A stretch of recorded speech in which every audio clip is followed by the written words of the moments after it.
అందరికీ జై శ్రీరామ్ అండి. సో, ఈరోజు ఒక ముఖ్యమైన వీడియో మీకు ముందుకు తీసుకొస్తున్నానండి. అదేమిటిదంటే ఈ విజయ్ ప్రసాద్ రెడ్డి, జేమ్స్ మరియు శాలేం రాజు వీళ్ళు ముగ్గురు కలిసి ఒక చర్చ చేసుకుంటున్నారండి.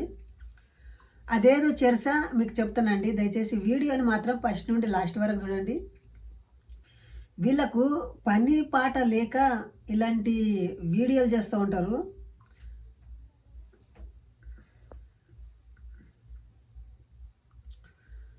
చూడండి, ఇక్కడ చూపిస్తున్నాను. ఫస్ట్ శాలేం రాజు సంగతి మాట్లాడుతున్నానండి. ఈ శాలేం రాజు ఏమంటున్నాడంటే 99 మంది అబద్ధాలు చెప్తే కనీసం ఒక్కసారైనా నిజం చెప్పురా అని అంటున్నాడు. ఆ 99 ఒక్కసారిగా నువ్వు నిజం చెప్తే ఆ 99 సార్లు చెప్పేటాడు కదా ఎవడైనా, అది అబద్ధం అయిపోతుంది. ఒక్కసారి నిజం చెప్పురా అంటున్నాడు. సో నా ఉద్దేశం ఏమిటంటే ఎన్నో మంది పాస్టర్లు ఉండరు, 99 మంది పాస్టర్లు ఉండొచ్చు.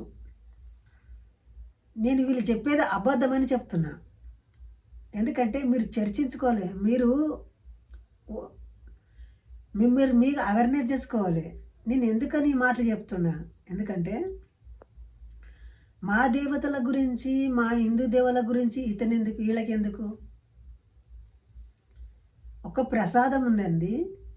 ప్రసాదము ఒకడేమంటున్నాడు, విపి రెడ్డి ఏమంటున్నాడు, తినొచ్చు అంటున్నాడు. సో జేమ్స్ ఏమంటున్నాడు, తినరాదు అంటున్నాడు. నువ్వేమో సోద చెప్తున్నావు, నీ బోధ తప్పు అంటున్నాని జేమ్స్ విజయ్ ప్రసాద్ రెడ్డికి కౌంటర్ ఇస్తున్నాడు. సో మా దేవతల సంగతి, మా ఒక వ్యక్తిగత జీవితాన్ని మీరెందుకు ఎలివెట్టి గెలుకుతున్నారు? సో మీకు ఇష్టం లేకపోతే మీరు మత మార్పిడి అయిపోయినరు, గొర్రెలుగా మారినరు, గొర్రెల్లాగానే ఉండాలి. మా విగ్రహాల సంగతి మీరు ఎందుకు ఎత్తుకుంటున్నారు? సో మా విగ్రహాల సంగతి మీరు ఎత్తుకున్నారు కాబట్టి ఇలాంటి వీడియోలు చేస్తున్నాం. సో విపి రెడ్డి ఏమంటాడంటే ఎక్కడ ఏం పెడితే కూడా తినొచ్చు, మీరు ప్రార్థన చేసుకొని తినండి, ప్రసాదమైనా సరే ఏదైనా సరే దాంట్లో ఏమీ లేకుంటుంది అని అంటున్నాడు. సో దాన్ని ఖండిస్తూ ఇతను జేమ్స్ ఏమంటాడంటే, అరే నీ సోద చెప్తున్నావురా, ఇటువంటి సోదలు చెప్పకు, నేను బైబిల్ కోసమై చనిపోవడానికి కూడా నీ సిద్ధం ఉన్నట్టని అంటున్నాడు. సో చూడండి, ఇప్పుడు జేమ్స్ గారు మాటలు పడితే విగ్రహాలకు అర్పించింది తినరాదు అంటే అతను ఖండితంగా చెప్తున్నాడు. నేను చస్తే కూడా చస్తా కానీ విగ్రహాలకు అర్పించింది తినను అంటున్నాడు. పూజ చేసింది తినను అంటున్నాడు. సో విపి రెడ్డి ఏమంటున్నాడు అంటే తినొచ్చు అంటున్నాడు. సో జేమ్స్ గారు ఏమంటారంటే, సో ఇప్పుడు వ్యవసాయదారులు పొలాలకు పూజ చేస్తారు కదా, కళ్ళానికి పూజ చేస్తారు, ఇత్తనాలకు పూజ చేస్తారు, ఎదబెట్టేటప్పుడు గొర్రెకు పూజ చేస్తారు, అరకకు పూజ చేస్తారు. మరి అన్ని వస్తువులు తింటున్నాడు, వాడు సావలేదు కదా మళ్ళా. అంటే వీరికి పని పాట లేకుండా ఎవరి విగ్రహాలకు మొక్కితే వాళ్ళు తినలో తినరా అంటే పాస్టర్లు చర్చించుకుంటారా? వాళ్ళకేమో అవసరము మన విగ్రహాల గురించి చర్చించుకోవడానికి? సో విశేషం ఏమిటంటే బైబిల్లే చాలా విగ్రహ ఆరాధనతో నిండింది. వాటిని ఎవరిని కూడా ఖండించలేదు దేవుడు.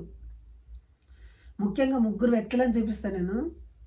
దేవుడే అంటాడు, సొలొమోనుకు అంటాడు, నువ్వు ఒక మందిరం కట్టించు, ఆ మందిరంలో పోయి ఎవరైనా ఆ మందిరం వైపు మొక్కుతారో వాళ్ళని నేను ఆశీర్వదిస్తా అంటున్నాడు. ఇది విగ్రహారాధన కాదా?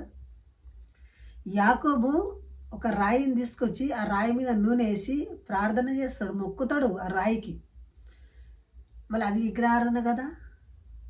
మోసే ఒక ఇత్తడి సర్పంని చేస్తాడు, ఎవరైతే పాములు కరుస్తో ఆ ఇత్తడి సర్పంని చూపిస్తాడు. సో అది విగ్రహాన్ని కదా? ఎవరు కూడా హిందువులకు హెచ్చరికగా ఉండండి. మిమ్మల్ని ఒకరినొకరు కొట్టుకొస్తావారంటే నేను అన్నాను, అవేర్నెస్గా ఉండాలి. సో వాళ్ళు ఏది పడితే అది మాట్లాడుతున్నారు. వాళ్ళు చేసేది అంటే చేసుకుంటూ పోతే మనం ఊరికే కూర్చుంటే వాళ్ళు ఇంకా రెచ్చిపోతూ ఉంటారు. దయచేసి ఆలోచించండి. మన ఒక మతాన్ని, మన ఒక సంప్రదాయాన్ని కాపాడుకోవాల్సిన బాధ్యత ప్రతి ఒక్క హిందూ మీద ఉంటుంది. కాబట్టి మీరు అవేర్నెస్గా ఉండండి, వీడియోని లైక్ చేసి సబ్స్క్రైబ్ చేసి సపోర్ట్గా ఉండండి. సో ఇలాంటి వారిని మనం అరికట్టాలి. ఎందుకంటే మన విగ్రహాల గురించి వాళ్ళు ఎందుకు చర్చించుకుంటారు? ఇప్పుడు వాళ్ళ యేసుదేవుని గురించి ఏమన్నా అన్నామనుకో, వాళ్ళు డైరెక్ట్ ఏమన్నా మేము కోర్టుకి వెళ్తాము మాకు ఎవరు లేరా అంటున్నారని అంటారు. సో మానవ విగ్రహాల గురించి ఎందుకు అట్లా మాట్లాడుతుంటారు? సో దయచేసి ఆలోచించండి. సో వీడియో కానీ మీకు నచ్చితే లైక్ చేసి సబ్స్క్రైబ్ చేయండి. సో మీకేమైనా డౌట్లు ఉంటే కామెంట్ రూపంలో చెప్పండి. వీలైన వాళ్ళకి కాల్ కూడా చేయండి. డిస్క్రిప్షన్లో నంబర్ ఉంటుంది.